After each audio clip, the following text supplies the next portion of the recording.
merupakan sebuah delta kecil di Sungai Musi, terletak sekitar 6 kilometer dari Jembatan Ampera. Pulau Kemaro terletak di daerah industri yaitu antara pabrik pupuk Sriwijaya dan Pertamina Pelaju dan Sungai Gerong. Posisi Pulau Kemaro adalah agak ke timur dari pusat kota Palembang. Fun fact-nya, salah satu rangkaian perayaan Tahun Baru Imlek yakni Cap Gomeh biasanya digelar di Pulau Kemaro loh.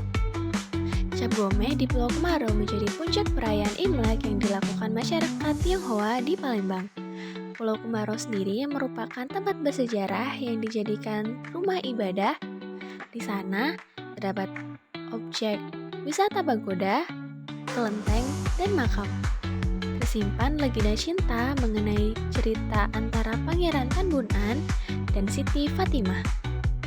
Masyarakat Tionghoa percaya bahwa Pulau Kemaro memiliki jejak leluhur yang memiliki cerita cinta abadi antara Tan Bun An, pangeran dari Cina, dan Siti Fatimah, putri Palembang.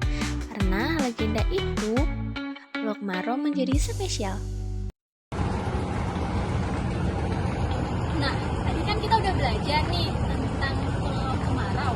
Sekarang kita akan belajar tentang Batanghari 9. Dengerin ya.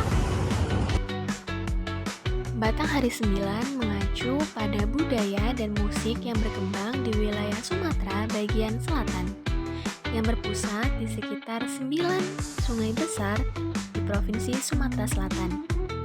Budaya ini dikenal dengan musik irama Batanghari 9 yang sering dimainkan menggunakan petikan gitar tunggal yang seringkali bertema romantika kehidupan.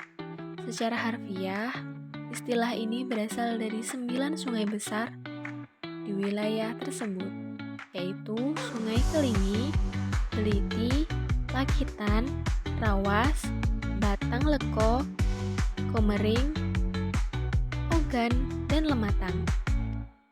Sekarang kita dengerin yuk contoh dari tembang Batanghari 9. Sangkan pandan bebuah pau,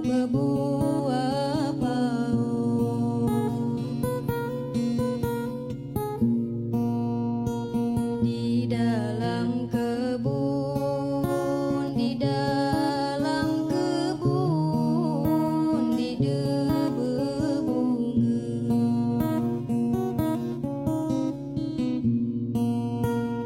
di dalam kebun, di dalam kebun, di debu bunga.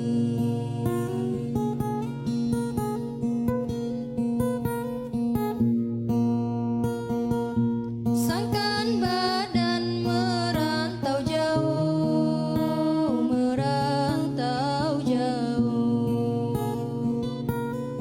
Kalian udah belajar kan tentang Batanghari 9? Udah jelas belum? Kalau udah, kita lanjut lagi ke kita belajar dulu mulut yuk. Dulmuluk adalah teater tradisional khas Sumatera Selatan yang berasal dari Palembang. Dulmuluk berawal dari syair Abdul Muluk karya Raja Ali Haji yang mulai dibacakan oleh Wan Bakar di Palembang sekitar tahun 1854. Kesenian ini berkembang dari bacaan syair yang menjadi bentuk teater rakyat dengan ciri khasnya sendiri.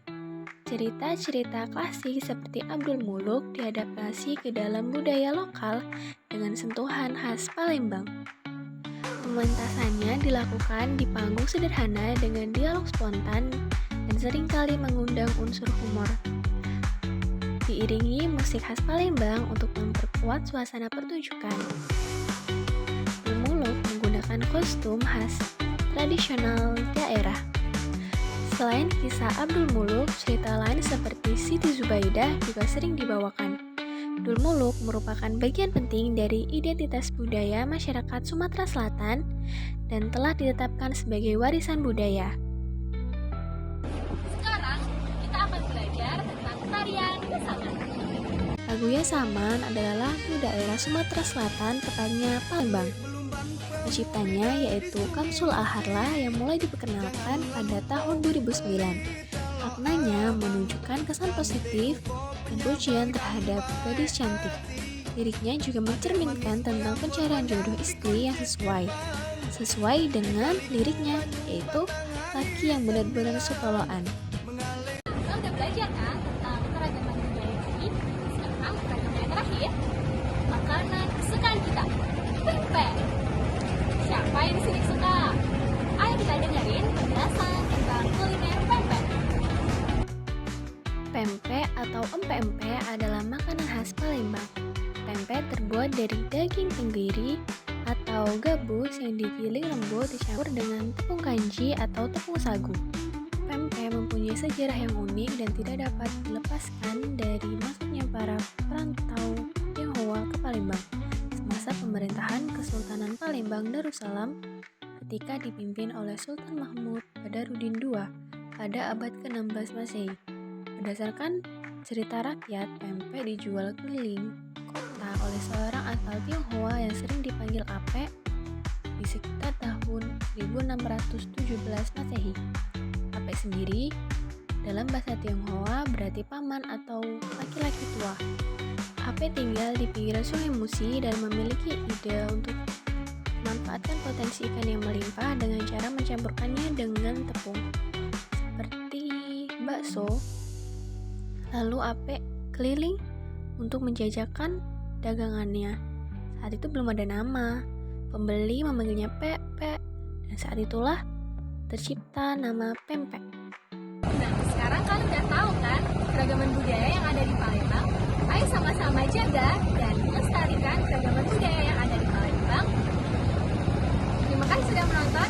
Assalamualaikum warahmatullahi wabarakatuh.